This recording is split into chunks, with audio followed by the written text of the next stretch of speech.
اعوذ باللہ من الشیطان الرجیم، بسم اللہ الرحمن الرحیم۔ سورۃ الانعام آیت نمبر 121 تک ہم نے کیا تھا، اب آیت نمبر 122 پر آتے ہیں۔ پچھلے مضمون میں ہم نے دیکھا کہ اللہ تعالیٰ نے مردار اور ذبیحہ کا فرق بتایا۔ کیا فرق ہے مردار اور ذبیحہ میں؟ اللہ کا نام، اس کا ڈفرنس ہے۔ اللہ کا نام لینا، اللہ کا نام نہ لینا فرق پیدا کر دیتا ہے۔ اب جانوروں سے مضمون انسانوں کی طرف ٹرانزیشن کر رہا ہے کہ اللہ کا نام لینے والا حقیقت میں زندہ ہے اور نام نہ لینے والا اللہ کا ایسا ہے جیسے کہ مردار، جیسے کہ مردہ۔ فرمایا آیت نمبر 122، أَوَمَنْ كَانَ مَيْتًا فَأَحْيَيْنَاهُ وَجَعَلْنَا لَهُ نُورًا يَمْشِي بِهِ فِي النَّاسِ كَمَنْ مَثَلُهُ فِي الظُّلُمَاتِ لَيْسَ بِخَارِجٍ مِّنْهَا كَذَلِكَ زُيِّنَ لِلْكَافِرِينَ مَا كَانُوا يَعْمَلُونَ۔ کیا وہ شخص جو پہلے مردہ تھا، پھر ہم نے اس کو زندگی بخشی اور اس کو وہ روشنی عطا کی جس کے اجالے میں وہ لوگوں کے درمیان زندگی کی راہ طے کر رہا ہے، اس شخص کی طرح ہو سکتا ہے جو تاریکیوں میں پڑا ہوا ہو اور کسی طرح ان سے نکلتا نہ ہو۔ کافروں کے لیے اسی طرح ان کے اعمال خوشنما بنا دیے گئے۔ بہت خوبصورت آیت ہے۔ ایک شخص تھا، اس کی روح، اس کا دل مردہ تھا، جسم کے اندر روح مردہ پڑی ہوئی تھی، بالکل جیسے کہ سیڈز زمین کے اندر مردہ ہوتے ہیں، لیکن مردہ نہیں ہوتے، بہت سے سیڈز ڈورمنٹ ہوتے ہیں۔ تو یہ کچھ لوگ ہوتے ہیں روحانی اعتبار سے اگر ہم دیکھیں نا، اور ہمیں یہ بات ذہن میں رکھنی چاہیے، جو ماڈرن سائیکالوجی یا کوئی بھی سائیکالوجی یا کوئی بھی سائنس ہم کو نہیں بتا سکتی، علم الابدان ہم کو نہیں گائیڈ کر سکتا، صرف علم الادیان ہمیں گائیڈ کر سکتا ہے کہ انسان سمپل بینگ نہیں ہے، کمپاؤنڈ بینگ ہے۔ ہمارا وجود مرکب وجود ہے، ہم صرف جسم نہیں ہیں، ہم صرف جان نہیں ہیں، اللہ نے ہمارے اندر روح پھونکی ہے۔ تمام آسمانی مذاہب کا یہ مشترکہ عقیدہ ہے، یہود کا، عیسائیوں کا، مسلمانوں کا، کہ اللہ نے اپنی طرف سے ایک روح ہے جو کہ ہمارے اندر پھونکی ہے۔ تو ہم کمپاؤنڈ بینگ ہیں۔ اب یہ لوگ تین طرح کے ہوتے ہیں۔ کچھ لوگ ایسے ہوتے ہیں جن کا جسم، اچھا زندہ تو سب کا جسم زندہ ہی ہے آبویسلی، جب تک جان ہے، جب تک ہم زندہ ہیں۔ بعض لوگ روحانی طور پر بھی زندہ ہوتے ہیں، جسمانی طور پر بھی زندہ ہوتے ہیں۔ they're alive and well۔ یہ عدل ہے، صدق کی پہچان ہے ان کے اندر۔ وہ جسم کو جسم کا حق دیتے ہیں اور روح کو روح کا حق دیتے ہیں۔ جسم زمین سے بنا ہے، اس کی غذا زمین سے آتی ہے، روح آسمان سے آئی ہے، اس کی غذا بھی آسمانی ہے۔ جیسے کہ حدیث میں آتا ہے کہ جب بچہ بننا شروع ہوتا ہے تو مرحلہ وار، سٹیج بائی سٹیج وہ بن رہا ہوتا ہے، پھر ایک سٹیج پر فرشتے کو اللہ تعالیٰ بھیجتا ہے اور وہ فرشتہ اس کے اندر روح پھونک دیتا ہے اور تقدیر لکھ دیتا ہے۔ تو بات یہی ہے کہ یہ جو روح ہے یہ بعد میں آ کے شامل ہوتی ہے جسم کے اندر، خاص اللہ کی طرف سے آتی ہے، یہ ماں کے پیٹ میں نہیں بنتی۔ روح کا مٹیریل زمینی نہیں ہے، آسمانی ہے، اور اس کی غذا بھی وہیں سے آتی ہے۔ تو کچھ لوگ دونوں کو اس کا حق دیتے ہیں، یعنی کہ اللہ کے کلام سے بھی اپنا تعلق، وحی سے بھی اپنا تعلق مضبوط رکھتے ہیں، روح ان کی فریش رہتی ہے، ویل الائیو، ہیلدی، تھرائیونگ، اور جسم کو بھی جسم کا حق دے رہے ہوتے ہیں۔ بعض لوگ کیسے ہوتے ہیں کہ ان کی روح جو ہوتی ہے وہ ڈورمنٹ ہو گئی ہوتی ہے، نگلیکٹ کی وجہ سے، ماحول کی خرابی کی وجہ سے۔ ہم جانتے ہیں جب فیمائن وغیرہ آتے ہیں یا قحط پڑتا ہے یا اسکیسٹی آف رین فال کی وجہ سے، بارش کی قلت کی وجہ سے بعض بیج کیا کرتے ہیں، وہ ڈورمنٹ کر لیتے ہیں اپنے آپ کو سروائیو خالی کرنے کے لیے، اور جب بارش برستی ہے تو ان میں سے پودے نکل آتے ہیں۔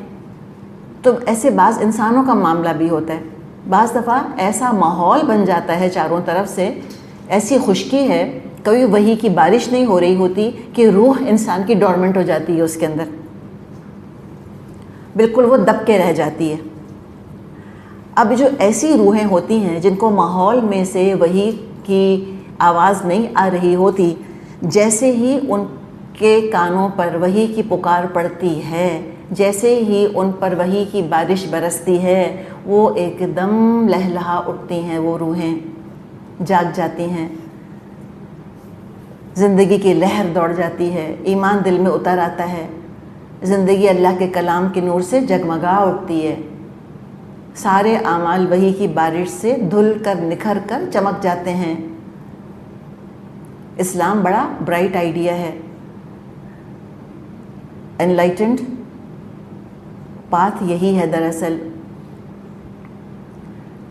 اب کیا کرتا ہے؟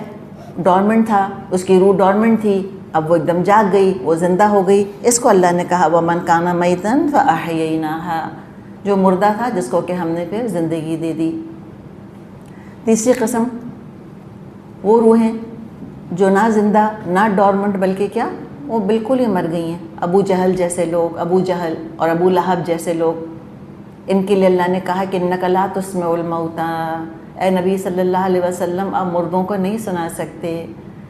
ان کی روحیں مر کے دفن ہو گئی ہیں ان کے اندر، یہ چلتے پھرتی قبریں ہیں، یہ چلتے پھرتے مقبرے ہیں، ان کے اندر کا انسان مر گیا ہے، صرف حیوان انسان زندہ ہے، دیٹس اٹ، صرف انسٹنکٹ پر زندہ ہیں، ان کی فطرت مسخ ہو چکی، ان کا تو ذکر نہیں ہے یہاں پر۔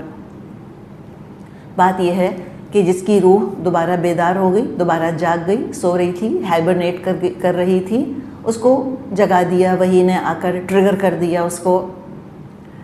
اب جب وہ خود زندہ ہو گیا، وَجَعَلْنَا لَهُ نُورًا يَمْشِي بِهِ فِي النَّاسِ، ہم نے اس کے لیے ایک نور بنا دیا، اس کو لے کے لوگوں میں چلتا پھرتا ہے۔ یہ بڑی اچھی بات ہے، خود چمک گیا، خود نکھر گیا، جہاں جاتا ہے، جس مجلس محفل میں جاتا ہے، اس کو اپنے علم اور عمل سے منور کر دیتا ہے، گناہ کے اندھیروں کو دور کرنے کی بھرپور کوشش کرتا ہے۔ تو مسلمانوں کی اور ایمان والوں کی حوصلہ افزائی ہے کہ شاباش، اس علم کے نور کو لے کر آگے سے آگے بڑھو۔ شاعر نے کہا ہے نا کہ مجھے محبت ان جوانوں سے ہے جو ستاروں پہ ڈالتے ہیں کمند۔ تو دنیا سے تم شرک اور کفر اور ظلم کے اندھیرے دور کرو، خود بھی چراغ وحی سے صراط مستقیم کو پہچانو اور جمے رہو، اور بھٹکے ہوئوں کو راستہ بھی تم دکھاؤ۔ نوراً یمشی بہی فی الناس، تم کو تو ایسا ہونا چاہیے کہ تم لوگوں کی رہنمائی بھی کرو، روشنی کو چھپا کے نہیں رکھا جاتا۔ مسیح علیہ السلام نے فرمایا تھا کہ جس کے پاس چراغ ہوتا ہے اس کو پیمانے کے نیچے ڈھانپ کر نہیں رکھتا، بلکہ اونچی جگہ رکھتا ہے تاکہ اس کا اپنا گھر بھی روشن ہو اور دوسرے بھی راستہ پائیں۔ اور صحابہ نے تو حق ادا کر دیا، صحابہ نے اس پر عمل کیا، قرآن اور سنت کے نور کو پھیلانے کے لیے وہ دور دور زمین میں پھیل گئے۔ ہر ایک چھوٹا سا چراغ تھا نور کا، جہاں وہ چراغ گیا، کوئی کوفہ جا کر اسٹیبلش ہو گیا، کوئی شام جا کے اسٹیبلش ہو گیا، کوئی بغداد چلا گیا، کوئی مصر چلا گیا، کوئی ایران چلا گیا، کوئی ٹرکی چلا گیا۔ ٹرکی تو زمانے میں نہیں تھا، اوبیسلی کوئی ملک نہیں تھا جس کا نام ترکی تھا، لیکن ابو ایوب انصاری کی قبر آخر استنبول کے پاس کہاں چلی گئی، کیسے پہنچ گئے وہاں پر؟ سب نکلے نور پھیلانے کے لیے۔ دراصل چھوٹے چھوٹے چراغ تھے جس نے دنیا کو منور کر دیا، اسلام کے نور سے دنیا روشن ہو گئی۔ مدینے سے کرنیں نکلیں اور پوری دنیا میں اجالا ہو گیا۔ اللہ تعالیٰ ان صحابہ کی قبروں کو نور سے بھر دے، پل صراط پہ اللہ ان کو مکمل نور عطا فرمائے۔ ظاہر ہے what goes around comes around ہم کہتے ہیں، جو نور انہوں نے پھیلایا وہ نور سارے کا سارا پھر انہی کے پاس جمع ہو رہا ہے، انہی کے لیے وہ جمع اللہ تعالیٰ کر رہا ہے، اور پل صراط پر ظاہر ہو جائے گا، یہ خود نورانی ہوں گے۔ اور شاعر نے آخر وہ جگنو پر نظم جو ہے وہ کہہ دی، اللہ تعالیٰ ہم کو بھی ایسا جگنو بنا دے چھوٹا سا، جس کو اللہ نے روشنی دی۔ کہا تھا نا اس نے بلبل سے کہ کیا غم ہے جو رات ہے اندھیری، میں راہ میں روشنی کروں گا، اللہ نے دی ہے مجھ کو مشعل، چمکا کے مجھے دیا بنایا ہے۔ لوگ وہی جہاں میں اچھے جو آتے ہیں کام دوسروں کے۔ تو یہ بلبل اور جگنو والی نظم اگر نہیں پتہ تو ڈاؤن لوڈ کر لیں، ذرا پڑھیں اس کو، کتنی پیاری نظم ہے۔ تو ہمیں بھی، ہم چھوٹے چھوٹے جگنو ہیں، جس نے قرآن پڑھ لیا اور قرآن کو اپنے اندر جذب کر لیا وہ چھوٹا سا چراغ، چھوٹا سا جگنو ہے۔ ہم بھی روشنی پھیلائیں، اندھیروں میں بھٹکنے والوں کو راستہ دکھائیں۔ عمر اسی طرح کا ایک چراغ تھے، اسلام قبول کر کے فاروق بن گئے. ابو الحکم اس نے اس نور کو چھوڑ دیا, ابو جہل کہلایا. تو جو نور لے کر چلتا پھرتا ہے, اور پھر ڈپینڈ کرتا ہے نا کہ اس میں کتنی صلاحیت ہے. دیکھیں ہم سب ایک جیسے نہیں ہیں, اللہ تعالیٰ نے فرق و تفاوت رکھا ہے لوگوں کے اندر. تو یہ منیمم ذکر کیا گیا. ایٹ لیسٹ ہم ایک چھوٹا سا چراغ تو بن ہی سکتے ہیں, ٹھیک ہے نا. 0 واٹ کا بلب تو پھر بھی بن سکتے ہیں ہم, الحمدللہ. اور جس کی جو صلاحیت ہے وہ اللہ ہی بہتر جانتا ہے کس کی کیا شکل ہے. عمر رضی اللہ عنہ وہ چھوٹا سا چراغ تو نہیں بنے, وہ منا سا جگنو تو نہیں بنے, وہ تو پورا شینڈیلیئر تھے, وہ تو پورا لائٹ ہاؤس تھے. تو کچھ شینڈیلیئرز ہوتے ہیں, کچھ بلبز ہوتے ہیں 100 واٹ کے, کوئی 1000 واٹ کے, کوئی شینڈیلیئرز, کوئی فانوس, کوئی پورا لائٹ ہاؤس ہوتا ہے. روشنی کے مینار ہوتے ہیں. صحابہ روشنی کے مینار بنے تھے, چھوٹے چھوٹے جگنو تو تھے ہی. ابتدا ہوتے ہوتے انسان ارتقاء کرتے کرتے ایوالو ہوتے ہوتے کہاں سے کہاں چلا جاتا ہے. تو اپنے لیے بھی ترقی درجات کو ہمیشہ سامنے رکھیں. کم نور پہ کیوں گزارا کریں جب زیادہ نور حاصل کرنے کی اور پھیلانے کی اللہ تعالیٰ نے صلاحیت دی ہے. تو محنت کریں, اپنے آپ پر تھوڑا سا کام کریں. تو فرمایا کہ جو ایسا انسان ہے جس کو جو مردہ تھا اس کو زندہ ہم نے کر دیا, اور وہ نور لے کر وہ چلتا پھرتا ہے لوگوں کے درمیان, یعنی تبلیغ کرتا ہے, بات کرتا ہے. اور تبلیغ کانوں کے ذریعے سے بھی ہوتی ہے اور آنکھوں کے ذریعے سے بھی ہوتی ہے. ہم صرف کانوں کی تبلیغ پر زور دیتے ہیں, آنکھوں کی تبلیغ پر زور دیں, دکھائیں, لوگوں کو بتائیں کہ اسلام کیسا ہوتا ہے, مسلمان کیسے ہوتے ہیں, ایک مسلمان عورت کیسی ہوتی ہے, اس کی گفتگو کیسی ہوتی ہے, کن موضوعات پر بات کرتی ہے, کیا رکھ رکھاؤ ہے, کیا گریس ہے, کیا ڈگنیٹی ہے اس کے اندر, کتنی محترم ہستی ہوتی ہے قرآن پڑھنے والی عورت, کیسے احترام کرتی ہے دوسروں کا. یہ ہونا چاہیے ہمارا کردار, یہ ہونا چاہیے ہمارا اخلاق. ہم یہ روشنی کے چراغ بن رہی ہیں, ہم گھٹیا کیسے ہو سکتی ہیں بتائیں. ہم کیسے مذاق اڑا سکتی ہیں, غیبت کر سکتی ہیں, شکایتیں کر سکتی ہیں, تم ملنے نہیں آئے, تمہیں تحفہ نہیں دیا. یہ گھٹیا پن زیب دیتا ہے مجھ کو اور آپ کو. چراغ کو جو نا زمین میں نہیں رکھا جاتا, چراغ کو اوپر طاق میں رکھا جاتا ہے تاکہ دور دور اجالا ہو. اعلیٰ زر بننا ہے مجھ کو اور آپ کو. قرآن پڑھنے سے پہلے کتنی بھی گھٹیا عادتیں کیوں نہ تھیں میرے اور آپ کے اندر, ہمیں دور کرنا ہے اپنے آپ کو ان عادتوں سے, ان اندھیروں کو دور کریں. اس کی طرح وہ شخص نہیں ہو سکتا کمن مثلہ فی الظلمات لیس بخارج منہا, کیا وہ اس شخص کی طرح ہو سکتا ہے جو تاریکیوں میں پڑا ہوا ہو اور کسی طرح ان سے نکلتا نہ ہو. یہ کون ہے؟ یہ مردہ, جس کی روح مردہ ہے. ابھی ہم نے مثالیں ڈسکس کی اس کی. یہ دونوں برابر نہیں ہو سکتے. کذالک زین للکافرین ما کانوا یعملون, کافروں کے لیے اسی طرح ان کے اعمال خوشنما بنا دیے گئے. مست مگن ہیں, اپنے اندھیروں کے اندر ہی پڑے ہیں. اور دیکھیں پھر آبویسلی اندھیرا ہے, امیجن کریں ذرا, آبویس بات کو سوچیں. اندھیرا ہے, کوئی تار بھی پڑا ہے نا تو سانپ ہی لگے گا, یا سانپ تار لگے گا انسان کو. اندھیرے میں کچھ نظر نہیں آتا, حق اور باطل کا فرق نہیں کر سکتا انسان, دوست دشمن کا فرق نہیں ہو سکتا. شیطان بھی ان اندھیروں میں پڑے لوگوں کو سب سے بڑا دوست لگتا ہے اپنا, سب سے بڑا ولی وہی لگتا ہے. جو اوندھی سیدھی باتیں وہ سکھا دے, یہ سیکھتے چلے جاتے ہیں. اندھے ہیں نا بالکل. کون پسند کرے گا اندھا ہونا؟ کوئی پسند کرے گا؟ انسان کی فطرت میں نہیں ہے کہ اندھیروں کو پسند کرے. انسان کی فطرت میں نور کی طلب ہے, روشنی کی طلب ہے. ہم گھبرا جاتے ہیں, وحشت زدہ ہو جاتے ہیں اندھیرے سے. تو یہ غیر فطری چیز ہے اندھیرے میں پڑے رہنا, اندھا بننا. It's not natural, it's very unnatural. تو یہ تو پڑے ہوئے ہیں اس کے اندر, نکلتے ہی نہیں. اور کذالک دیکھیں کہا ہے, اسی طرح اللہ نے کافروں کو ان کے اعمال خوشنما بنا کر دکھا دیے. زینا, کس نے مزین کر دیے؟ یا تو ان کے کفر کی وجہ سے اللہ نے سزا دی, یا ان کا جو دوست بیٹھا ہوا ہے ان کے ساتھ, ان کا شیطان, اس نے گندے گندے اعمال سجا دیے. دیکھیں سب کا تعلق جوڑتے جائیں زخرف القول غرورا سے. ہر دھوکے کی بات کو ایک بہت بہترین بات کے طور پہ پیش کرنا شروع کر دیا. کیا ہے تو نے متاع غرور کا سودا, لبھا کے دنیا کے اندر بس اسی میں ڈبا دیا ان کو, نکلتے ہی نہیں اس سے.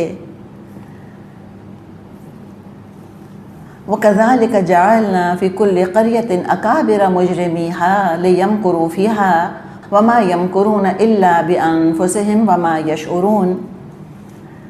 اسی طرح ہم نے ہر بستی میں اس کے بڑے بڑے مجرموں کو لگا دیا ہے کہ وہاں اپنے مکر اور فریب کا جال پھیلائیں. دراصل وہ اپنے فریب کے جال میں آپ پھنستے ہیں مگر ان کو شعور نہیں ہے. کذالک کیا مطلب اسی طرح جو پہلے جیسے ہوتا رہا اب بھی یہی ہو رہا ہے. اشارہ ہے مکے کے سرداروں کی طرف. دیکھا جائے تو یعنی کہ جو ریفرنس ٹو کانٹیکسٹ ہے، اسپیشل ریفرنس ٹو کانٹیکسٹ، جو خصوصی سیاق و سباق ہے، اس میں مشرکین مکہ ہی سے تو سارا خطاب ہے. تو کہا کہ یہ پہلی دفعہ یہ گمراہی نہیں ہے، یہ تو تاریخ میں ہوتا چلا آیا ہے.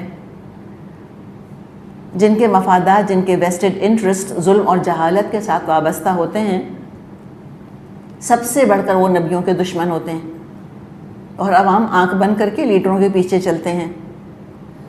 ساری گمراہی کا وبال ان کے اوپر پڑے گا، اپنے جال میں خود پھنسیں گے، لیکن ابھی نہیں پتہ، فی الحال نہیں پتہ ان کو. For the time being they don't know, they cannot perceive. تو یہ کل قریۃ اکابر مجرمیہا کو تھوڑا سا دیکھیں. تھوڑی سی ترکیب جو ہے نا بڑی انٹرسٹنگ ہے. قریتن تو ہم سمجھ گئے نا، بستی، ٹاؤن، شہر، سٹی، ولیج، گاؤں، ریجن، کنٹری، علاقہ، کانٹیننٹ، جو بھی مرضی کہہ لیں ہم.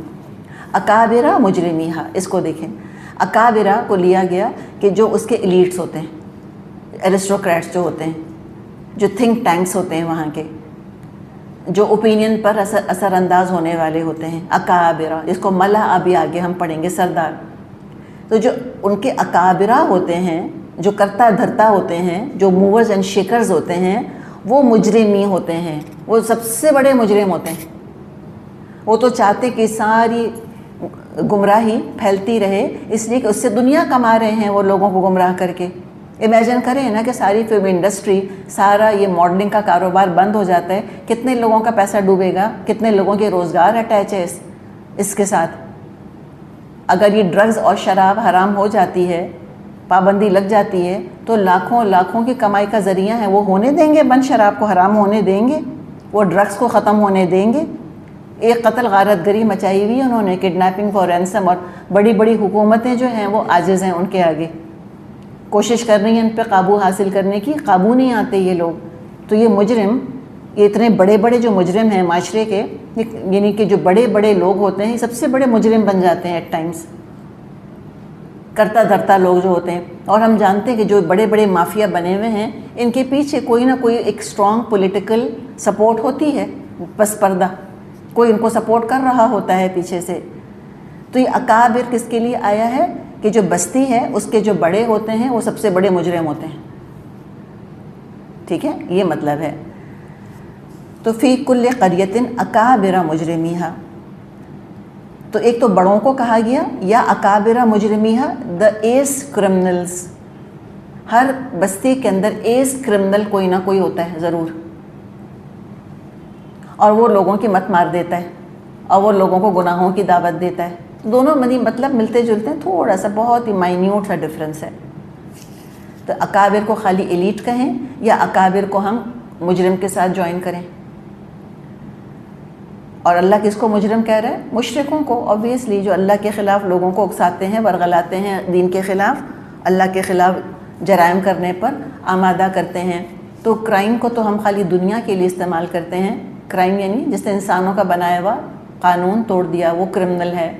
اور اللہ کا بنایا ہوا قانون توڑنے والے کو ہم کرمنل نہیں کہتے اپنی زبان میں، ہم کہتے ہیں سنر. اللہ نے کیسا لفظ استعمال کیا؟ اللہ نے مجرم لفظ استعمال کیا. اچھا بھائی، تمہارا بنایا ہوا قانون توڑے تو کرمنل، اللہ کا بنایا ہوا قانون توڑے تو لبرل. واہ بھائی واہ، یہ سارا ٹرمینالوجی کا کمال ہے. دنیا کا یہ قانون توڑے تو تم پکڑ لو اس کو، اور اگر اللہ کے وہ تمہارے 10 قانون مانتا ہے اور ایک قانون توڑتا ہے تو تم اس کی جان کو آ جاتے ہو، جرمانے لگاتے ہو اس کے اوپر. اور اللہ کے وہ 99 قانون توڑتا ہے اور ایک قانون مانتا ہے، تم کہتے ہو پریکٹسنگ مسلم. تم ایسے ایسے لیبل لگا رہے ہوتے ہو اس کے اوپر. تو بہرحال اللہ نے تو مجرم یہ کہا ہے کہ یہ تو کرائم ہے اللہ کا ایک قانون بھی توڑنا. ہر بستی کے اندر اس قسم کے لوگ ہمیشہ اٹھتے رہے جنہوں نے خوب چالیں چلی کہ یم کرو. اوبویسلی حق کو ہرانا آسان نہیں ہے، اس کے لیے بڑے بڑے بھیس بدلنے ہوتے ہیں، بڑے جال بچھانے ہوتے ہیں. بہت مکر کرنا ہوتا ہے, بڑی کننگنس چاہیے اس کے لیے, بہت ایول جینیس چاہیے ہوتے ہیں. عقل کو بڑا ایول بناتا ہے شیطان. یہ جو کرمنلز ہوتے ہیں یہ احمق تھوڑی ہیں, ہٹلر بیوقوف تھوڑی تھا. یہ جو گینگ لیڈرز ہوتے ہیں, مافیاز جنہوں نے بنائے ہیں, یہ بیوقوف ہوں گے ہمارے خیال میں؟ ہرگز نہیں. تو ان کو مکر کرنا ہوتا ہے. صاف صاف اگر کہیں گے انسان کی فطرت نہیں مانے گی ان باتوں کو. وہ یہ نہیں کہیں گے کہ ہم نے فلم انڈسٹری اس لیے بنائی کہ تاکہ سب میں خوب بے حیائی پھیلائیں اچھی طرح سے. کوئی جائے گا فلم دیکھنے کے لیے؟ نہیں. وہ تو کوئی جال بچھانا ہے, کوئی خوبصورت ٹائٹل دینا ہے, انٹرٹینمنٹ کا, ریلیکسیشن کا, اصلاحی فلموں کا نام لگانا ہوگا کہ ہم سوسائٹی کے سینسیٹیو ایشوز کو ہائی لائٹ کر رہے ہیں, ہم اویئرنیس کریٹ کر رہے ہیں. ان کو یہ ٹائٹل لگانے ہوں گے ان چیزوں کے اوپر. زخرف القول غرورا. ہم کیوں دکھا رہے ہیں گینگ ریپ؟ اس لیے کہ ہمیں عورتوں سے ہمدردی ہے. ہم چاہتے ہیں کہ عورتیں ریپ نہ ہوں, اس لیے ہم نے یہ فل فرنٹل نیوڈٹی دکھا دی ہے. ہم نے گینگ ریپ پورا گرافک دکھا دیا ہے. کس لیے دکھا دیا بھائی تم نے؟ کہتے ہیں ہمیں عورتوں سے ہمدردی جو ہے اس لیے. کیا خیال ہے آپ کا؟ ہمدردی ہے ان کو؟ یہ عورتوں کے محافظ ہیں کیا؟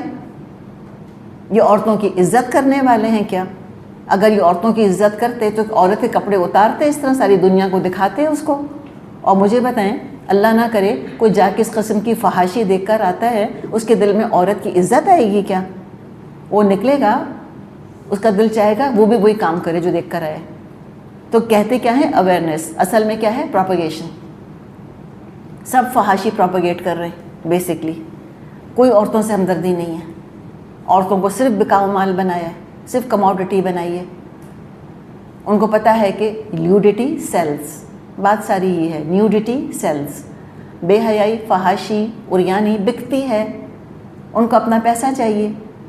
تو وہ تھوڑی کہیں گے کہ ہم اپنے فائنینشیل گین کے لیے ہم ایسی واہیات فلمیں بنا رہے ہیں.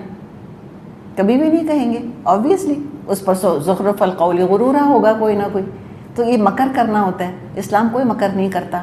اسلام پلین سپیکر ہے بالکل. قرآن سیدھی صاف بات کرتا ہے. تمت کلمت ربک صدقا و عدلا. آپ کے رب کی بات تو سچائی اور عدل کے لحاظ سے پوری ہے. تو آبویسلی آپ سوچیں نا کہ جن کی فطرت ہی کرپٹ ہو چکی ہے وہی ایسی جالوں میں پھنسیں گے. اور جس کی فطرت سچی ہے, جس کی فطرت انٹیکٹ ہے, وہ فوراً پہچان جائے گا کہ سب جال ہیں جو بچھائے جا رہے ہیں. ایسے کچھ نہیں ہوتا. ان چیزوں میں جو چھپی گندگی ہے وہ نظر آ جاتی ہے. وما یمکرون الا بانفسہم وما یشعرون. بات یہی ہے, یہ تو جو جال بچھا رہے ہیں خود پھنستے چلے جائیں گے اور پھنس گئے ہیں. وہ شعر آدھا پونا ادھورا ٹوٹا پھوٹا سنایا تھا آپ کو کہ یہ تہذیب خود آپ اپنے خنجر سے خودکشی کرے گی. میرا آپ کا کام ہے بچانا. اللہ کا واسطہ ہم وہ نور لیں دین کا, اسلام کا چراغ لیں, قرآن کو لیں اور پھیلائیں تاکہ لوگوں کو یہ چھپے جال نظر آئیں. یہ مائنس نہیں بچھا دی جاتی ہیں. بعض دفعہ وہ کیا نام, اللہ تعالیٰ رحم کرے, کبھی آپ نے سنا ہوگا, ڈیزی کٹر نام دیا ہے نا بعض مائنس کو. دیکھنے میں پھول لگتے ہیں, بیچارے بچے سمجھتے ہیں کہ پھول لگا ہوا ہے, جاتے ہیں تو وہ مائن پھٹ پڑتی ہے. تو آپ نے دیکھا ہوگا یہ لولے لنگڑے لوگ اور بچے, کسی کا ہاتھ نہیں, کسی کی ٹانگ نہیں, یہ کیا ہے؟ یہ سب مائنس پھٹ گئیں. تو مائن کو مائن کی شکل میں تھوڑی لگائیں گے. وہ تو بہت خوبصورت شکل میں اس کو لگاتے ہیں. جال اسی کو کہتے ہیں, بد شکل چیز کو, نقصان دہ چیز کو خوبصورت بنا کر دکھانا. تو یہ میرا اور آپ کا کام ہے کہ ہم ان جالوں کو دکھائیں, بتائیں, ان کے مکر کو واضح کریں, اویئرنیس پھیلائیں ان چیزوں کے بارے میں. اور یہ جو سارے مکر کر رہے ہیں یہ خود ہی سزا بھگتیں گے اس کی, اور بھگت رہے ہیں. ان کا اپنا چین اٹھ گیا ہے. یہ معاشرے اجتماعی خودکشی پر چل پڑے ہیں. اور وہ بات سچی بات پھر سچی بات ہے, ان کا جو تھنک ٹینک ہے, ان میں جو سوچنے سمجھنے والے اولو الالباب موجود ہیں, وہ ان خطرات کی وضاحت کر رہے ہیں. وہ کہہ رہے ہیں کہ دیکھو یہ بڑا غلط ہو رہا ہے. وہ ریئلائزیشن ان کے ڈیولپ ہو رہی ہے. خاندانی نظام کی دوبارہ بات کر رہے ہیں, پھر وہ فیملیز کی, بچے پیدا کرنے کی, شادی کی بات کر رہے ہیں. ان چیزوں کو دوبارہ نمایاں کر رہے ہیں. ہم بیچارے, مسئلہ کیا ہے, ہم مسلمانوں کا, ہم تو ہر چیز میں پیچھے ہیں نا. گمراہی کے اندر بھی ہم پیچھے ہیں. وہ گمراہ ہونے کے بعد، بھٹکنے کے بعد سیدھا راستہ تلاش کرنا شروع کر دیتے ہیں. ہم فی الحال ان کے قدم پہ قدم رکھ کے بھٹکتے ہی چلے جا رہے ہیں. جن چیزوں کی ریئلائزیشن ان کو ہو گئی ہے، ہمیں نہیں ہوئی ابھی. وہ خود ان چیزوں کو کہہ رہے ہیں کہ بھائی ان خرابیوں سے بچو. ہم کہتے ہیں ہاں دیکھو ویسٹ میں کتنا اچھا ہو رہا ہے سب کچھ، ہم بھی کیوں فیملیز کا خیال کریں، ہمیں کیا ضرورت ہے ان لاس کا سننے کی، ہمیں کیا ضرورت ہے ماں باپ کا کرنے کی.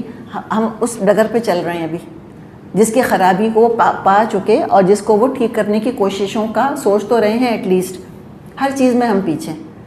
ہمیں آگے ہونا ہے، ہمیں بتانا ہے ان کو کہ یہ باتیں کتنی غلط ہیں، ورنہ ہم بھی اسی طرح اسی جال کے اندر پھنسیں گے. ہم اپنے ہی پاؤں پہ خود کلاڑی ماریں گے اگر ہم نے قرآن کی اہمیت کو نہ سمجھا اور ہم بلائنڈلی فالو کرتے رہے نان مسلمس کو.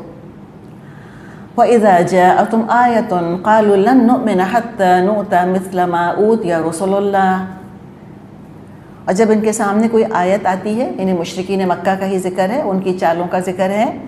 جب کوئی آیت آتی ہے تو کہتے ہیں ہم نہیں مانیں گے جب تک وہ چیز خود ہم کو نہ دی جائے جو اللہ کے رسولوں کو دی گئی تھی. اچھا جی، تو بات کیا ہے کہ جب آپ صلی اللہ علیہ وسلم مکے والوں کو تبلیغ کرتے تھے تو بہت سے ان میں سے کٹر کافر وہ دل سے مان گئے تھے کہ آپ صلی اللہ علیہ وسلم بالکل سچے ہیں. ابو جہل دل سے مان گیا تھا کہ آپ جھوٹے نہیں ہیں. حرم میں آپ قرآن پڑھا کرتے تھے تو رات کے وقت چھپ چھپ کے مکے کے بعض سردار تلاوت سنتے تھے اور پھر ایک دوسرے سے ٹکرا بھی جاتے تھے، آمنا سامنا بھی ہو جاتا تھا. شرمندہ بھی بہت ہوتے تھے کہ تم یہاں کیا کر رہے ہو، کہتے تھے تم یہاں کیا کر رہے ہو، پھر کہتے تھے اچھا آئندہ وعدہ کرو آئندہ کبھی بھی نہیں آئیں گے سننے کے لیے. کہتے تھے ہاں توبہ توبہ توبہ، کبھی بھی نہیں آئیں گے اب تو ہم سننے ہی جو محمد کلام پڑھ رہے ہوتے ہیں. اپنے گھر چلے جاتے تھے. لیکن قرآن کی کشش پھر کھینچ کے لیے آتی تھی. پھر اس طرح بعض دفعہ خانہ کعبہ کے پردے کے پیچھے چھپ چھپ کے قرآن سنتے تھے جب آپ صلی اللہ علیہ وسلم رات کو وہاں پہ نماز میں قرآن کی تلاوت کرتے تھے. لیکن ضد پکڑ لی تھی کہ اگر محمد کے نبی ہونے کا اقرار ہم نے کر لیا تو ہمارا قبیلہ پیچھے رہ جائے گا. تو پھر تقاضا کرتے تھے کہ نبوت ہم کو بھی ملنی چاہیے، ہمارے قبیلے میں بھی کوئی نبی آنا چاہیے تاکہ برابری رہے. اس کو کہتے ہیں قبائلی ذہنیت، ٹرائبل مینٹیلٹی. تو کہا کہ ہم تو ہرگز نہیں ایمان لائیں گے حتی نؤتی مثل ما اوتی رسول اللہ، جب تک ہم کو بھی وہی نہ مل جائے جو کہ اللہ کے رسولوں کو دیا گیا. اس کا اللہ تعالیٰ نے جواب دیا ہے کہ دیکھو اللہ اعلم حیث یجعل رسالتہ، اللہ زیادہ بہتر جانتا ہے اپنی پیغامبری کا کام کس سے لے. کہ رسالت فرمائش کر کے ڈیمانڈ کر کے نہیں لی جاتی، نہ کوئی ایگو ایشو بنانا چاہیے رسالت کو، نہ یہ دولت کے ڈھیر پر اترتی ہے. اس لیے کہ وہ یہ بھی کہا کرتے تھے جو اللہ نے فرمایا ہے نا کہ اللہ اعلم حیث یجعل رسالتہ، اللہ خوب جانتا ہے کہ اپنی رسالت کس کو دے. تو یہاں پر مراد یہ ہے کہ اللہ انتخاب کرتا ہے اپنے رسول کا. اللہ نے انتخاب کیا ہے کہ یہ تاج بنو ہاشم کے یتیم کے سر پر رکھا جائے گا. یہ کہتے تھے یتیم ہی رہ گیا تھا، کوئی اور نہ ملا تھا اللہ کو، یہ محمد ہی رہ گئے تھے. نعوذ باللہ نعوذ باللہ. جو وہ کہتے تھے کہ ان کا تو اپنا پیسہ بھی کوئی نہیں ہے، بیوی کے پیسے پر ہے جو کچھ ہے معیار زندگی ان کا، ان کے اپنے پاس تو کچھ ہے ہی نہیں، پاس پلے کیا ہے ان کے، کچھ بھی نہیں. یہ تو ایک یتیم ہے بنو ہاشم کے، کوئی باپ کی دولت نہیں ان کے پاس. تو ان کا خیال یہ تھا کہ اللہ کو اگر نبی بنانا تھا تو اللہ تعالیٰ کسی سردار کو منتخب کرتا. ولید بن مغیرہ ہے، ابو جہل ہے، ابو لہب ہے، اللہ ان کا انتخاب کرتا. اللہ کہتا ہے اللہ کو زیادہ پتہ ہے اللہ کو اپنی رسالت کس پر نازل کرنی ہے، کہ طائف کے سردار پر کرنی ہے یا بنو ہاشم کے یتیم پر. تو تم نہ اللہ کو مشورے دو. مطلب یہ ہے، ہم کہتے ہیں نا putting them in their place. سَيُصِيبُ الَّذِينَ أَجْرَمُوا صَغَارٌ عِندَ اللَّهِ وَعَذَابٌ شَدِيدٌ بِمَا كَانُوا يَمْكُرُونَ. اللہ زیادہ بہتر جانتا ہے اپنی پیغامبری کا کام کس سے لے اور کس طرح لے. قریب ہے وہ وقت جب یہ مجرم اپنی مکاریوں کی پاداش میں اللہ کے ہاں ذلت اور سخت عذاب سے دوچار ہوں گے. ذلت کا ذکر تو پہلے ہے اور عذاب کا ذکر بعد میں ہے۔ یہ سرداری کے گھمنڈ میں، غرور میں آ کر ایسی باتیں کر رہے ہیں، کیوں؟ اپنی پوزیشن، اپنی پاور کی وجہ سے۔ یہ آپ صلی اللہ علیہ وسلم کے فالوور نہیں بننا چاہ رہے تھے، تو یہ تو جو فالوور بننا نہیں چاہ رہے، یہ سمجھتے ہیں کہ ہماری انسلٹ ہو جائے گی، وہ تو اللہ تعالیٰ نے یہ صغار تو ان کی نصیب میں لکھی دیا ہے، یہ ذلت تو ہے۔ ہم نے پیچھے پڑھا تھا نا، اپنے جال میں خود پھنسیں گے یہ سب بدر میں مارے گئے، سب اپنے جال میں پھنسے، سب کی دنیا بھی گئی اور آخرت بھی گئی، نہ خدا ہی ملا نہ وصال صنم، نہ ادھر کے رہے نہ ادھر کے رہے۔ کوئی آج عزت سے نام نہیں لیتا ابو جہل کا، حتیٰ کہ نان مسلم بھی نہیں لیتے، کوئی ابو لہب کی تعریف نہیں کرتا۔ تو اللہ نے فرمایا کہ ذلت تو ہے اور عذاب شدید تو موجود ہے پھر ان کے لیے، وہ تو ملے گا ان کو آخرت میں۔ اور کیوں ملے گا؟ اللہ نے کوئی ذاتی تھوڑی کی ہے، بما کانوا یمکرون، اپنے جال میں خود پھنسے ہیں، اپنے مکر کے اندر، جو دوسروں کے لیے گڑھا کھودتا ہے خود گرتا ہے اس کے اندر۔ دعا کیا کرنی چاہیے؟ اللہ تعالیٰ بس دین کی سمجھ دے دے تاکہ ان چالوں کو سمجھ لیں، ان چالوں سے بچ جائیں۔ فَمَن يُرِدِ اللَّهُ أَن يَهْدِيَهُ يَشْرَحْ صَدْرَهُ لِلْإِسْلَامِ، بس حقیقت یہ ہے جسے اللہ ہدایت بخشنے کا ارادہ کرتا ہے اس کا سینہ اسلام کے لیے کھول دیتا ہے۔ سارے گمراہی کے دروازے بند ہونے لگ جاتے ہیں، گمراہی کوئی آپشن رہتی ہی نہیں۔ حدیث میں آتا ہے مَن يُرِدِ اللَّهُ بِهِ خَيْرًا يُفَقِّهْهُ فِي الدِّينِ، اللہ جس کے لیے خیر کا ارادہ کرتا ہے اس کو دین کی سمجھ دے دیتا ہے۔ صحیح بخاری میں حدیث ہے، تو فوراً دعا کر لیتے ہیں اللہم فقہنی فی الدین، اللہ مجھ کو دین کی سمجھ عطا فرما دے۔ فقہ کیا ہے؟ یفقہ فی الدین، جس کو کہ ہم نے حدیث والا لفظ دیکھا، فقہ کیا ہے؟ دین کا مزاج سمجھ جانا بیسکلی۔ ہر چیز کے لیے فتوے نہیں لینے ہوتے، اچھا یہ جائز ہے کہ نہیں، اچھا یہ واجب ہے کہ یہ مندوب، اچھا یہ فرض ہے کہ یہ نفل۔ ہر چیز کے لیے فتوے لینے کھڑا نہیں ہوتا انسان، یہ گناہ ہے کہ ثواب، نہ، ایک آپ کو ٹیمپرمنٹ پتہ چل جاتا ہے الحمدللہ۔ تو فرمایا کہ اللہ جس کے لیے ہدایت کا ارادہ فرما لے، اور کس کے لیے اللہ ہدایت کا ارادہ فرماتا ہے، یہ ہم نے کئی دفعہ گائیڈنس اور مس گائیڈنس کے لاز ڈسکس کیے ہیں۔ قانون ہدایت اور قانون گمراہی یہ باقاعدہ ایک لا ہے، جیسے کہ فزیکل لاز ہیں، کیمیکل لاز ہیں، مورل لاز ہیں، اسی طرح گائیڈنس مس گائیڈنس کے لاز ہیں۔ تو لا کیا ہے کہ جو سچائی کو، عدل کو پسند کرتا ہے، جس کے اندر عدل اور حیا موجود ہے، اور جو ہدایت کی طلب رکھتا ہے نا، کریونگ ہے اس کے اندر، ایک خواہش ہے اس کے اندر کہ I want to be guided, اللہ اس کو توفیق دے دیتا ہے۔ اور کیسے توفیق دیتا ہے؟ یشرح صدرہ للاسلام، لگتا ہے دونوں دروازے کھل گئے جیسے، اور اسلام کا نور داخل ہوا چلا جا رہا ہے۔ جیسے پردے ہوتے ہیں نا، کمرے میں پردے لگے ہوئے ہوتے ہیں، اندھیرا ہوتا ہے، ایک دم پردے ہٹے اور پوری سورج کی روشنی سٹریم کرتی کمرے کے اندر بھر گئی۔ تو ایسے ہی سراجا منیرن، جو نبی اکرم صلی اللہ علیہ وسلم ہیں، ان کی تعلیمات، ان کی سنت، ان کی حدیثیں، ان کی لائی ہوئی وحی قرآن، اس سے زندگی بھر جاتی ہے انسان کی، روشن ہو جاتی ہے، ایک دم کھلے دل سے اسلام قبول کر لیتا ہے انسان۔ اور اس کی نشانی کیا ہے کہ فطرت کے ساتھ نا سنکرائزیشن محسوس ہوتی ہے، وہ اٹ وائبریٹس ود آر نیچر، لگتا ہے کہ ہاں جو چیز انسان قرآن میں پڑھتا ہے، خاص طور پہ جنہوں نے پہلی دفعہ قرآن پڑھا ہے، اگر ان کو اوبیسلی کبھی نہ کبھی تو پڑھا ہوگا نا پہلی دفعہ، یا اب اگر پہلی دفعہ کوئی پڑھ رہا ہے، تو بعض لوگوں کا یہ تجربہ ہے کہ جب فرسٹ ٹائم قرآن کو کھولا اور اس کی اسٹڈی کری، ہدایات احکامات اس کے پڑھے، ہر حکم، ہر ہدایت لگتا تھا کہ جیسے کہ دل گواہی دے رہا ہے کہ یہ ٹھیک ہے، ایسے ہی ہونا چاہیے، of course it is true, exactly ایسے ہی ہونا چاہیے۔ اپنی زندگی کی جو تجربات، تلخ اور شیرین تجربات ہوئے ہوتے ہیں انسان کو، کچھ نہ کچھ تجربہ تو ہوتا ہے نا، اوبویسلی کوئی چھوٹا بچہ تو نہیں قرآن پہ تدبر کرتا، کچھ نہ کچھ ہم زندگی گزارتے ہیں، ہم نے دنیا کچھ دیکھی ہوتی ہے، پھر ہم قرآن کو کھولتے ہیں، اپنی زندگی سے اس کو ٹیلی کرتے ہیں، تو کہتے ہیں کہ جو قرآن کہہ رہا ہے نا، اسی نے مجھ کو خوشی دی ہے، مجھے پتہ نہیں تھا یہ قرآن کہہ رہا ہے، اور جہاں جہاں غم زندگی میں میرے آیا ہے وہ قرآن کو نہ عمل کرنے کی وجہ سے آیا ہے۔ جہاں ذاتی ہوئی ہے یا میں نے کی کسی پر یا کسی نے مجھ پر کی، اسی لیے کی کہ قرآن پر عمل نہیں کر رہے تھے، تبھی مجھ کو ظلم کا نشانہ بنایا گیا، یا میں نے کسی کے اوپر ظلم کیا اسی لیے کیا کہ میری زندگی میں قرآن کا نور نہیں تھا، اندھیرے تھے ابھی یہاں پر۔ تو اس طرح ٹوٹلی اٹیونڈ ود اسلام فیل کرتا ہے انسان، اس کی ویو لینتھ مل جاتی ہے اسلام کے ساتھ، ایک دم کنیکشن ہو جاتا ہے نا، بانڈنگ فیل ہونے لگتی ہے، لگتا ہے اپنا تھا، کہاں کھو گیا تھا میرا دوست۔ جیسے بعض لوگوں سے ہم نہیں ملتے، پہلی دفعہ ملتے ہیں اور کہتے ہیں، اور بڑی اپنائیت لگتی، کہتے ہیں اتنی اپنائیت لگ رہی ہے آپ سے، لگتا ہے برسوں سے جانتے ہیں جیسے ایک دوسرے کو ہم، ہوتا ہے نا انسٹنٹ کنیکشن۔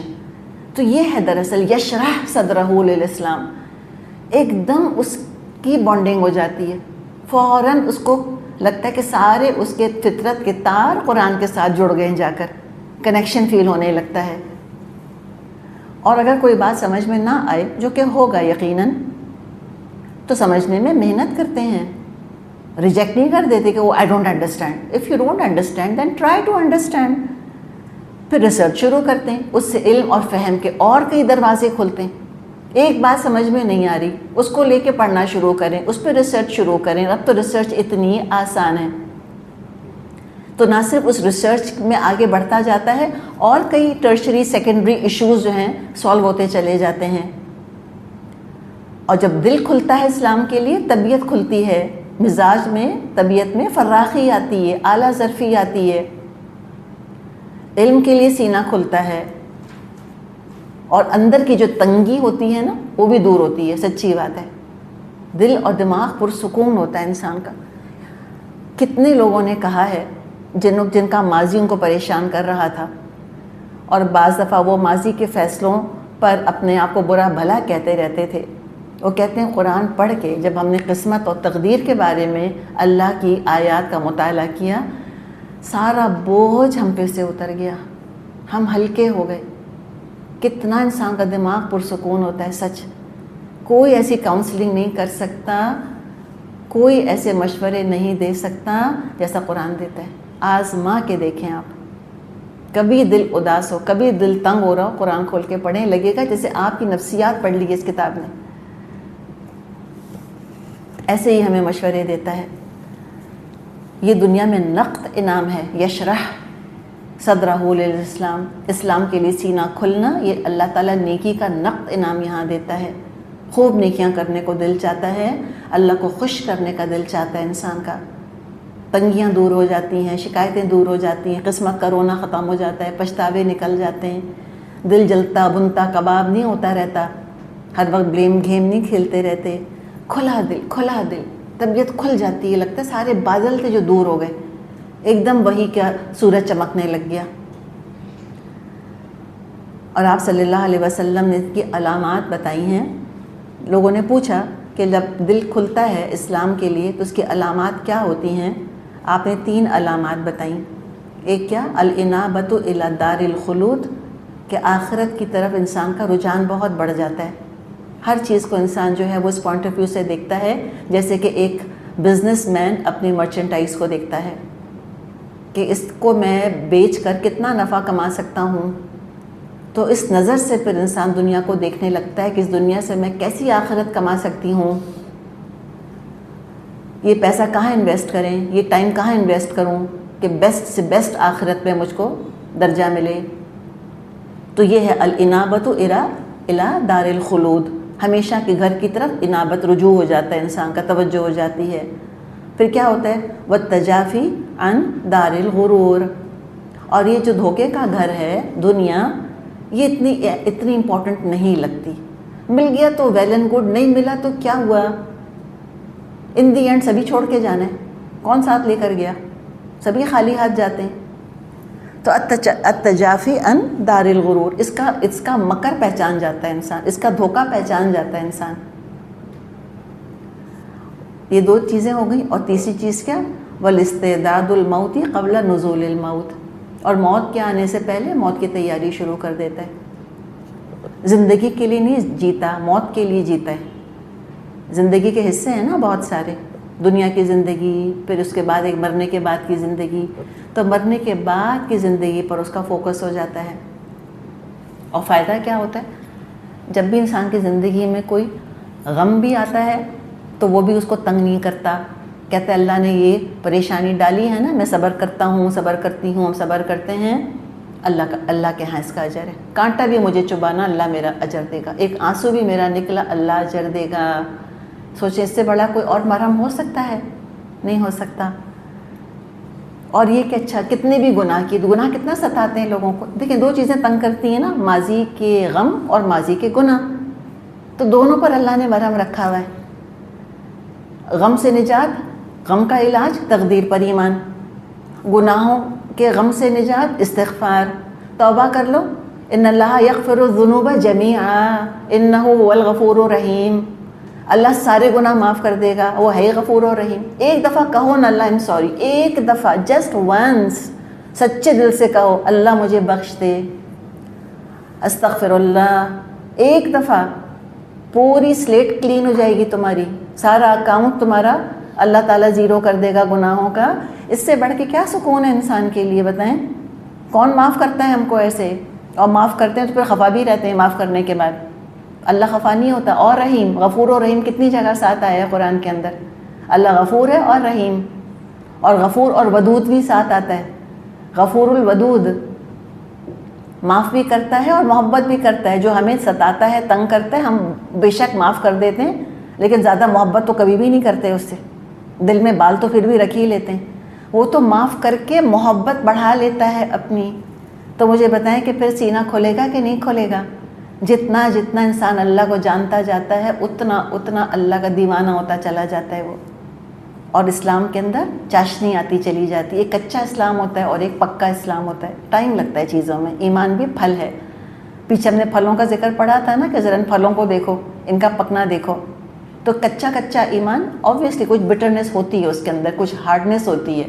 جو لوگ نئے نئے اسلام میں داخل ہوتے ہیں نا وہ بڑے بعض دفعہ کڑک ہوتے ہیں، خود کو بھی دیکھیں، شروع میں ہم آئے تھے نا بس نہیں چلتا تھا کہ ڈنڈا اٹھا کے ساروں کو درست کر دیں، ڈانٹ اور ڈنڈا دو چیزیں بہت محبوب تھیں شروع میں۔ وقت کے ساتھ انسان نرم پڑتا ہے، جب پکنا شروع ہوتا ہے ایمان، پھر پھل آتا ہے، پھر مٹھاس آتی ہے، پھر رس آتا ہے اس کے اندر، پھر نرم پڑتا ہے وہ۔ پیجز کو دیکھ لیں، کاپیز کو دیکھ لیں، اپنی بکس کو دیکھ لیں، پاروں کو دیکھ لیں، نیا پارا کتنا کھڑکتا ہے، نئی کتاب کتنا کھڑکتی ہے، پھر جب ہم گزارتے رہتے ہیں اپنے ہاتھ سے تو وہ پیجز نرم پڑ جاتے ہیں۔ تو بات یہ ہوتی ہے کہ انسان بہتر سے بہتر سے بہتر ہوتا چلا جاتا ہے، اسلام پر چلتے چلتے، عمل کرتے کرتے دل کھلتا چلا جاتا ہے، اور یہ دل ہی وہ برتن ہے جس میں قرآن جمع ہوتا ہے۔ جتنا دل کھولیں گے اتنا قرآن جمع ہوگا۔ بارش ہو رہی ہوتی ہے، بارش کے نیچے چمچہ لے کر جائیں، آپ کی مرضی 4 بوندیں لے کر آ جائیں۔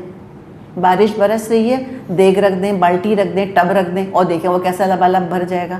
تو ڈپینڈ کرتا ہے کتنا دل کھولا ہے قرآن کے لیے ہم نے، اتنا قرآن جمع ہو جائے گا اس کے اندر۔ تو ظرف کہتے ہیں نا برتن کو، ظروف، تو یہ ظرف چاہیے، اعلیٰ ظرفی چاہیے۔ مومن ہمیشہ اعلیٰ ظرف ہوتا ہے، جس کا دل اسلام کے لیے کھل جاتا ہے وہ تنگ دل تنگ نظر نہیں ہوتا، دنیا تک اپنے آپ کو محدود نہیں رکھتا، وہ تو تاروں پہ کمن ڈالتا ہے، تاروں سے بھی آگے جنت اس کی نظر میں رہتی ہے۔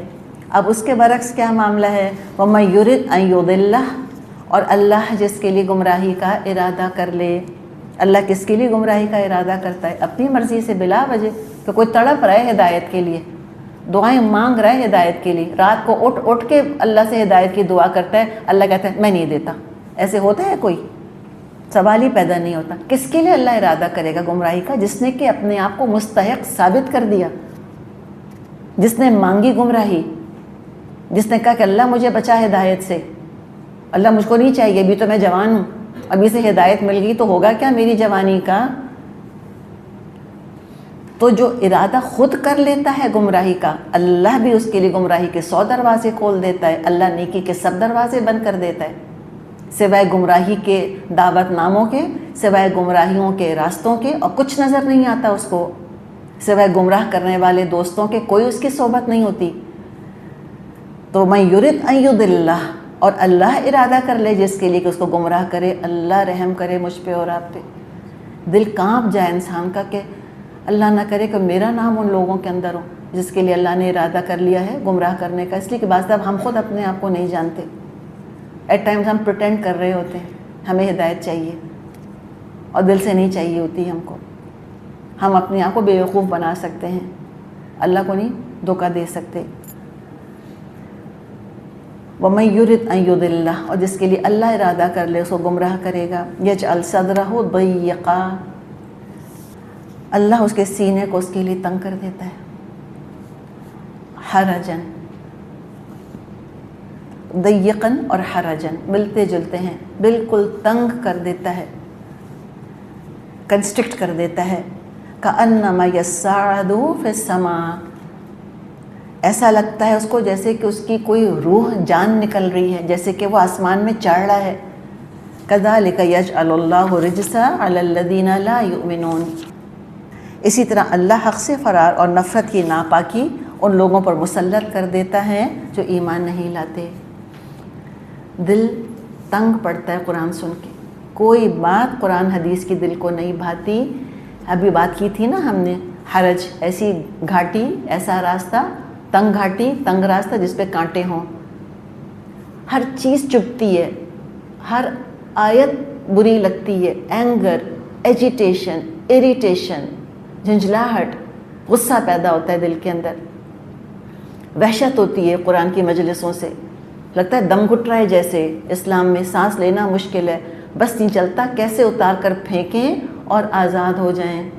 جیسے ایک ایکس مسلم کا کوئی انٹرویو یا اس کا کچھ آیا ہوا تھا کہ کیا فیل کر رہا ہے وہ اسلام چھوڑنے کے بعد. اس نے کہا کہ میں بڑا پریکٹسنگ تھا ایک زمانے میں, لیکن رفتہ رفتہ رفتہ رفتہ میں نے سوچنا شروع کیا, میں نے کتابیں پڑھنی شروع کریں, میں نے لوگوں کی لیکچرز وغیرہ سنے, تو مجھے احساس ہوا کہ میں کتنا کنسٹرکٹڈ ہوں, میں کتنا بندھا ہوا ہوں اس کے اندر. پھر کہتے ہیں ایک دفعہ بیٹھا ہوا تھا تو میں نے وہاں پہ ریسٹورینٹ کے اندر میں نے پوک آرڈر کیا, سور کا گوشت, اور کہتے جب پہلا نوالا میں نے کھایا سور کے گوشت کا, مجھے لگا کہ میں آزاد ہو گیا جیسے. I felt liberated. تو یہ فیلنگ ہے نا, یہ حقیقت ہے, اس میں کوئی شک تو نہیں ہے. Definitely it is there.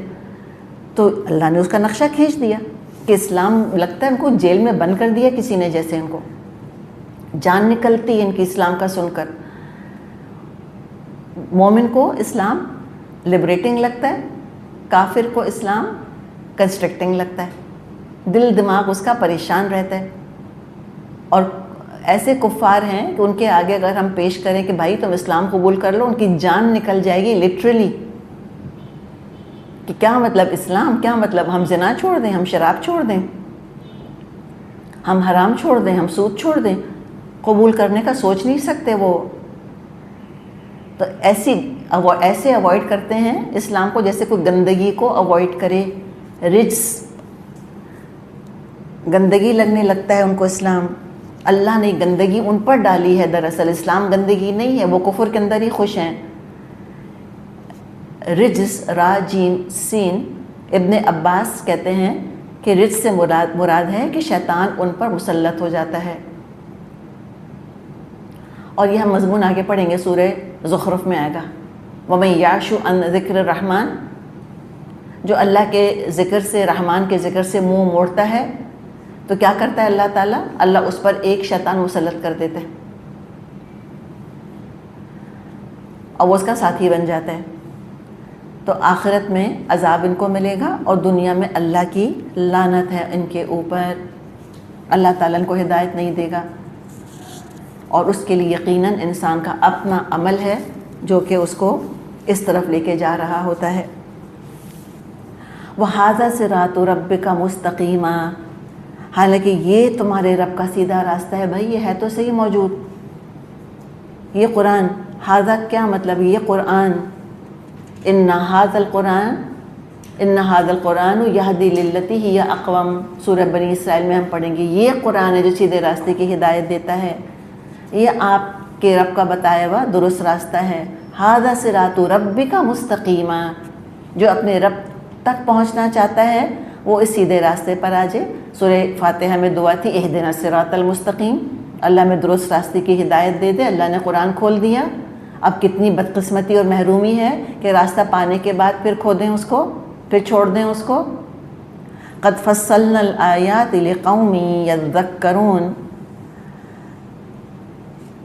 اور اللہ تعالیٰ نے اپنی آیات کو واضح کر دیا ہے ان لوگوں کے لیے جو کہ نصیحت قبول کرتے ہیں، جو درست راستے پر چلنا چاہ رہے ہوتے ہیں۔ اللہ ان کے لیے وضاحت سے ہر چیز پیش کر دیتا ہے، اور کر دی اللہ تعالیٰ نے۔ جیسے ہم نے بات کی، آپ صلی اللہ علیہ وسلم فرماتے تھے کہ میں ایسا دین لے کر آیا ہوں کہ لیلوہا کا نہاریہا، اس کی رات اس کے دن کی طرح روشن ہے۔ کوئی ہڈن اسپیکٹ نہیں ہمارے دین کا، کوئی خفیہ چیزیں نہیں ہیں، کوئی راز نہیں ہے، کوئی پہیلیاں نہیں ہیں، صاف ستھرا روشن کلیئر بالکل دین ہے۔ اور جو اس راستے پر چل پڑیں گے تو یہ راستہ بتا دیا، اور ہم کہتے ہیں نا کہ جرنی از یور ڈیسٹینیشن۔ جس راستے پہ چل پڑا، اسلام پر چل پڑا، تو ڈیسٹینیشن کیا ہے؟ لہم دار السلام، لہم دار السلام عند ربہم، ان کے لیے تو سلامتی کا گھر ہے ان کے رب کے پاس۔ وہو ولیہم، اور وہ ان کا ولی ہے۔ انہوں نے ارن کی ہے اللہ کی دوستی۔ اللہ کی دوستی کے لیے محنت کرنی ہوتی ہے، اللہ کا قرب پانے کے لیے قربانی دینی ہوتی ہے، ہجرت کرنی ہوتی ہے، جہاد کرنا ہوتا ہے۔ تو انہوں نے ساری شرطیں پوری کر دیں، بڑے مجاہد، بڑے مہاجر تھے، ان کے لیے سلامتی کا گھر، پکے مسلم تھے، پکے اسلام والے تھے۔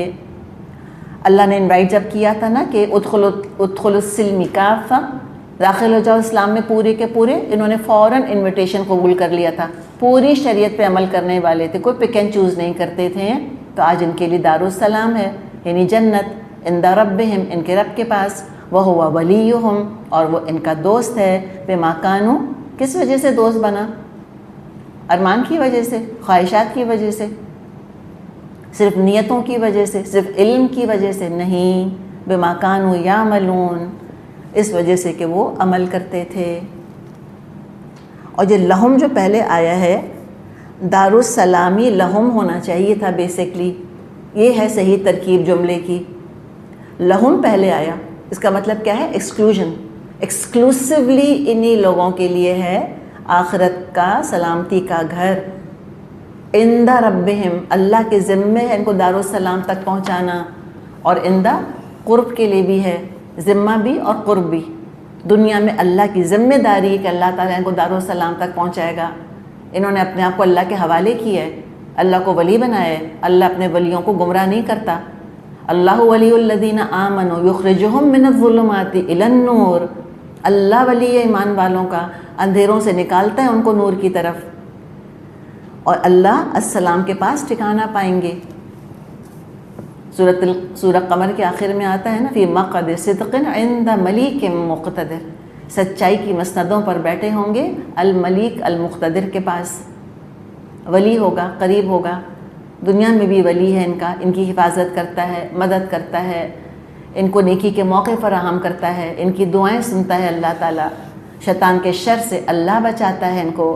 جب یہ کہتے ہیں اعوذ باللہ من الشیطان الرجیم، فوراً اللہ کی رحمت حرکت میں آ جاتی ہے، اللہ تعالیٰ ان کی حفاظت فرماتا ہے۔